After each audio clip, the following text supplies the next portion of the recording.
नमस्कार दोस्तों, मैं सुनील जैन आज आप सभी को संस्कृत साहित्य के कुछ प्रसिद्ध महाकाव्यों के बारे में यहाँ पर बताने जा रहा हूँ जो कि परीक्षा की दृष्टि से बहुत उपयोगी हैं। यदि आपने हमारा चैनल सब्सक्राइब नहीं किया है तो आज ही सब्सक्राइब करें, क्योंकि आप उससे सीधे हमसे जुड़ सकते हैं।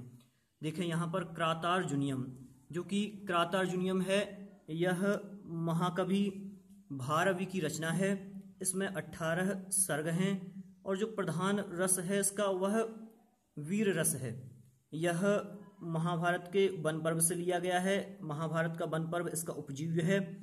यह 6वीं शताब्दी का ग्रंथ है।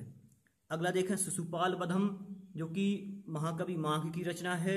इसमें 20 सर्ग हैं। इसका उपजीव्य महाभारत का सभा पर्व है। इसमें 1645 श्लोक हैं। यह 6वीं शताब्दी का ग्रंथ है।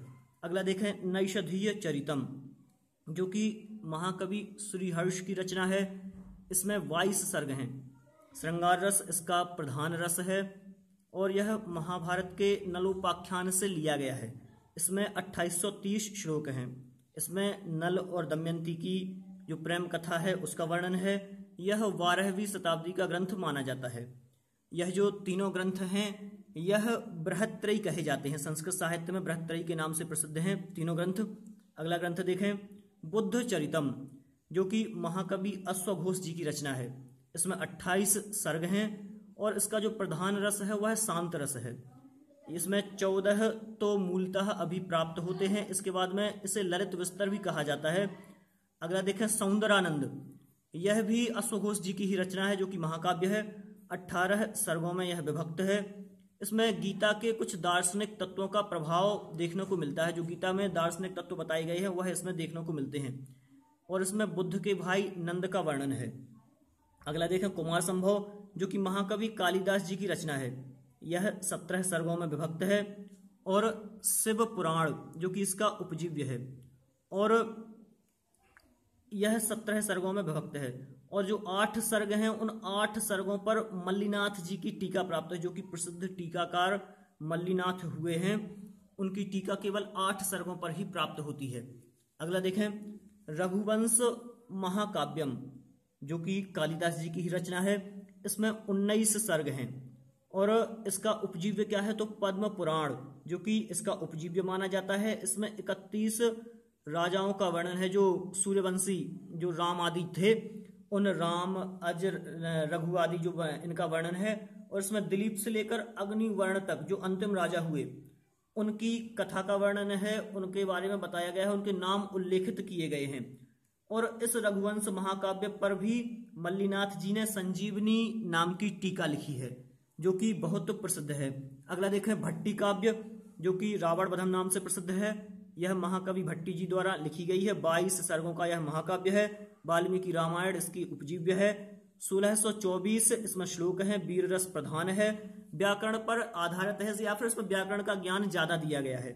अगला देखें जानकी हरण, जो कि कुमारदास जी की रचना है। यह 20 सर्गों का महाकाव्य है और रामायण पर आश्रित है।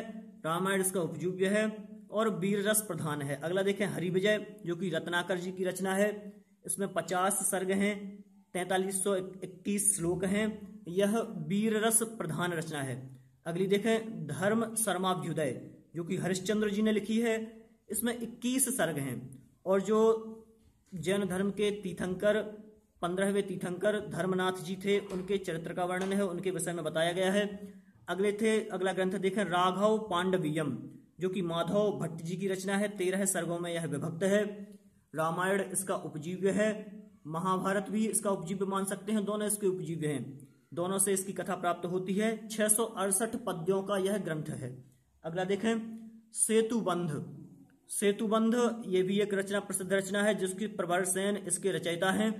15 आश्वासों में यह विभक्त की गई है और रामायण इसका उपजीव्य है।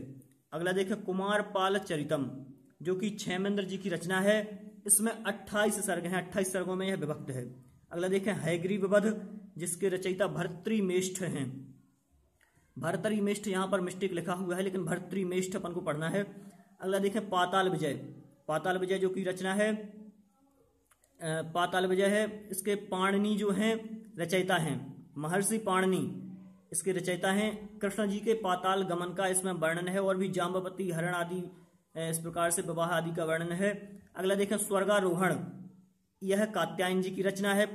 फिर पतंजलि की भी एक और रचना है महानंद काव्यम, जो महानंद काव्यम है यह है पतंजलि जी की रचना। ये तीनों रचनाएं आप लोग ध्यान से देख लें, क्योंकि यह व्याकरण के त्रिमुनि कहे जाते हैं और यह तीनों रचनाएं उन त्रिमुनियों की हैं। अगला देखें प्रयाग प्रशस्ति, जो कि हरिशरण जी की रचना है। अगली है गौड़ वहो, जो कि बागपति राज जी की रचना है। कवि रहस्यम हलायुध जी की रचना है।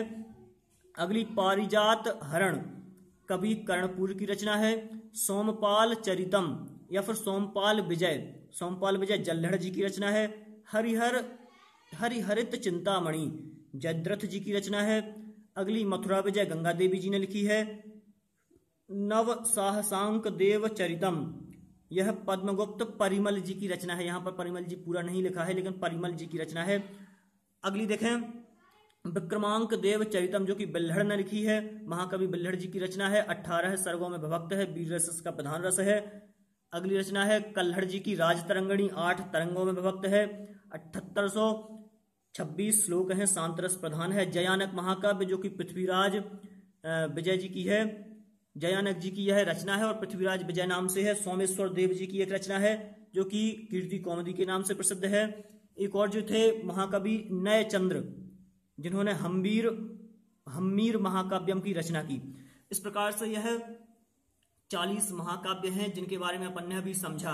अगले वीडियोज में मैं गीति काव्य और गद्य काव्यों में से जो भी ग्रंथ प्रमुख हैं उनके बारे में, और जो भी चंपू काव्य आदि के ग्रंथ हैं उनके बारे में विस्तृत बताऊंगा। आप लोगों ने यदि सब्सक्राइब नहीं किया है यह चैनल तो जल्दी से जल्दी सब्सक्राइब करें, क्योंकि अगला वीडियो आप आराम से देख सकें। नमस्कार दोस्तों।